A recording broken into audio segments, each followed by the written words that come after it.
This was the moment 75-year-old Donna Adelson was arrested at an airport for a crime while trying to leave the United States.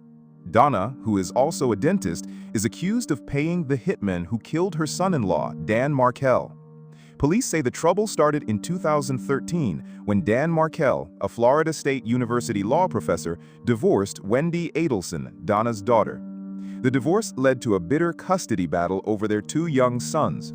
Wendy wanted to move the boys to South Florida, away from Dan in Tallahassee, but the judge denied her request.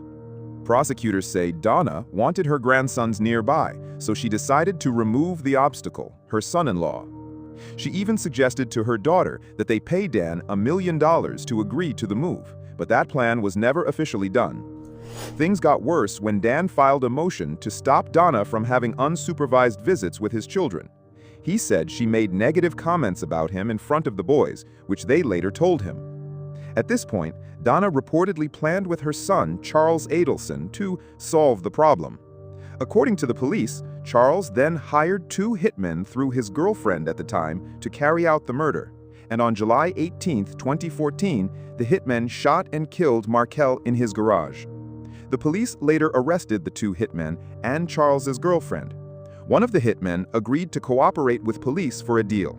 He confessed that they were paid $100,000 for the job, and the money came from someone in the Adelson family. Were you hired to participate in the murder of Dan Markel? Yes, ma'am. Who hired you to be involved in the murder? Well, I got it from my friend, Tuto Garcia. Is that Sigfredo Garcia? Yes, ma'am. How did you know him? Childhood friends. So, to cooperate and get this deal, you had to turn on one of your best friends. Yes, ma'am. And what was the purpose of this murder as you understood it? That they wanted the kids. Who wanted the kids? Wendy. Okay. And did you understand that you were killing the father of the kids so that Wendy could have the kids? Yes, ma'am. How much were you to be paid for your part in this crime? 35. $35,000? Yes, ma'am. Did you know the total amount that the job paid? No, not really.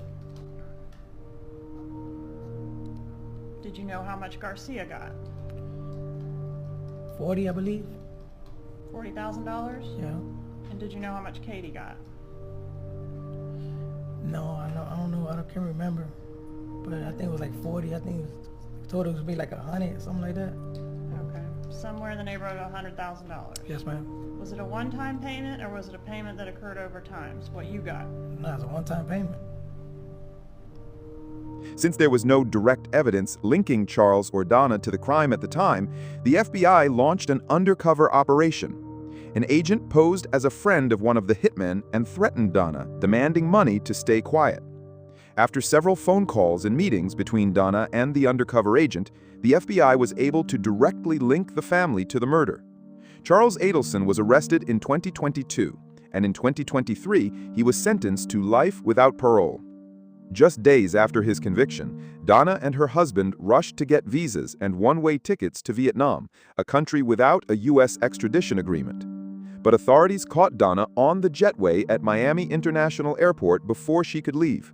Donna Adelson has pleaded not guilty, and her lawyers say there's no proof she planned or funded the killing. They say her son is solely responsible. However, if she is eventually found guilty and convicted, she could face life in prison. While Donna's case is still pending, the two hitmen and Charles's girlfriend have all been sentenced to prison for their roles in the crime. Wendy Adelson, Dan's ex-wife, and her father, Donna's husband, have not been charged in connection to the crime.